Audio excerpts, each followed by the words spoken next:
യേശുവേ നന്ദി, യേശുവേ സ്തുതി. എൻ്റെ പേര് സ്നേഹ. ഞാൻ തൃശ്ശൂർ ജില്ലയിൽ അയ്യന്തോളിൽ നിന്ന് വരുന്നു.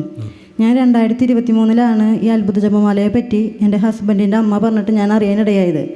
അന്ന് ഞാൻ രണ്ടാമത് പ്രഗ്നൻ്റ് ആയിട്ടിരിക്കുകയാണ്. പക്ഷേ എനിക്ക് വലിയ വിശ്വാസമൊന്നും ഉണ്ടായിരുന്നില്ല. അമ്മച്ചി കിച്ചണിലൊക്കെ പണി ചെയ്യുമ്പോൾ ഒക്കെ ഇതെടുത്ത് വെക്കും, അത്ഭുത ജപമാലയൊക്കെ വെക്കും. ഞാൻ ശ്രദ്ധിക്കാനേ പോകാറില്ല ആ ഭാഗത്തേക്ക്. അങ്ങനെയായിരുന്നു. അങ്ങനെ എനിക്ക് 2024 ഒരു മോള് ജനിച്ചു. മോൾക്ക് 3 മാസമുള്ളപ്പോൾ ഞാൻ മോളെയും കൊണ്ട് ഇവിടേക്ക് പ്രാർത്ഥിക്കാനായിട്ട് അമ്മച്ചിയുടെ കൂടെ വന്നതാണ്. അപ്പോൾ എന്നെ അച്ഛൻ കണ്ടപ്പോൾ എന്നോട് പറഞ്ഞു, ഞാൻ സെക്കൻഡ് സ്റ്റഡും മൂക്കുത്തി മിഞ്ചിയൊക്കെ ഇട്ടിട്ടുണ്ടായിരുന്നു. അപ്പോൾ എന്നോട് അത് ഊരാൻ പറഞ്ഞു. ഞാൻ ആ ശരി ഊരാന്നൊക്കെ പറഞ്ഞിട്ട് ഞാൻ തിരിച്ചു പോന്നു. ഞാൻ ഊരാനൊന്നും പോയില്ല.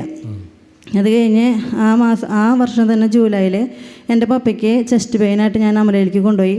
അവിടെ വെച്ച് പപ്പയ്ക്ക് ഹാർട്ടിന് ബ്ലോക്ക് ഉണ്ട്. 2014 ഓൾറെഡി ആൻജിയോപ്ലാസ്റ്റിക് കഴിഞ്ഞിട്ടുള്ളതാണ്. അങ്ങനെ 2024 പിന്നെയും ബുദ്ധിമുട്ട് വന്നു. പക്ഷെ ഒന്നും ചെയ്യാൻ പറ്റില്ല.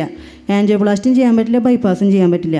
കാരണം അങ്ങനത്തെ ഒരു ആർട്ടറിയിലാണ് ഇതിൻ്റെ ക്ലോട്ട് വന്നിട്ടിരിക്കുന്നത്. അങ്ങനെ ഞാൻ പ്രത്യേകം പ്രാർത്ഥിച്ചു. പപ്പയ്ക്കാണെങ്കിൽ എല്ലാ ദിവസവും രാത്രിയിൽ നെഞ്ചുവേദന വരും. പപ്പ കുറച്ച് ചൂടുവെള്ളം കുടിക്കും, ഹോസ്പിറ്റലിലേക്ക് പോവും. അവർ പ്രത്യേകിച്ചൊന്നും ചെയ്യാനില്ല, ഇഞ്ചക്ഷൻ എന്തെങ്കിലും ഗ്യാസിൻ്റെ കൊടുത്തിട്ട് വിടും. അങ്ങനെ എൽത്തുരുത്ത് ആ സെപ്റ്റംബറിൽ നടന്ന കൺവെൻഷനിൽ ഞാൻ പപ്പയെയും അമ്മയെയും അവിടേക്ക് കൊണ്ടുവന്നിട്ടുണ്ടായിരുന്നു.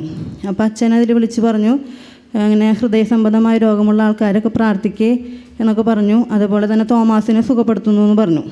അപ്പോൾ ഞാനത് ഒത്തിരി വിശ്വസിച്ച് പ്രാർത്ഥിച്ചു. അതിനുശേഷം ഇപ്പോൾ ഈ 2026 മാർച്ച് വരെയായിട്ട് ആകെ കൂടി 1-2 തവണ മാത്രമേ വേദന വന്നിട്ടുള്ളൂ. കാര്യങ്ങളടിച്ച് നന്ദി പറഞ്ഞു. കണ്ടോ, തോമസ് എന്നാണ് പേരില്ല അദ്ദേഹത്തിൻ്റെ.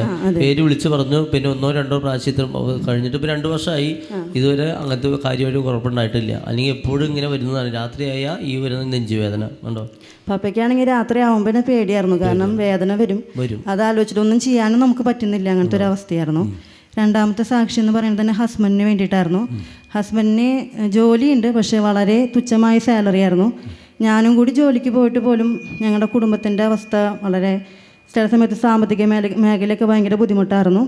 അങ്ങനെ ഇരിക്കെ ഞാൻ വിശ്വാസത്തിൻ്റെ പുറത്തൊന്നല്ല, വെറുതെ ഒന്ന് ഊരി നോക്കാമെന്ന് എഴുതിയിട്ട് മൂക്കുത്തി മിഞ്ചി സെക്കൻഡ് സ്റ്റഡ് 3 ഊരി. അതിന് ശേഷം പിന്നത്തെ മാസമാകുമ്പോഴേക്കും വേറെ സ്ഥലത്ത് നിന്ന് ഇൻ്റർവ്യൂവിന് വിളിച്ചു. അപ്പോൾ ഞങ്ങൾ അങ്ങോട്ട് മാറാമെന്ന് വിചാരിച്ചു.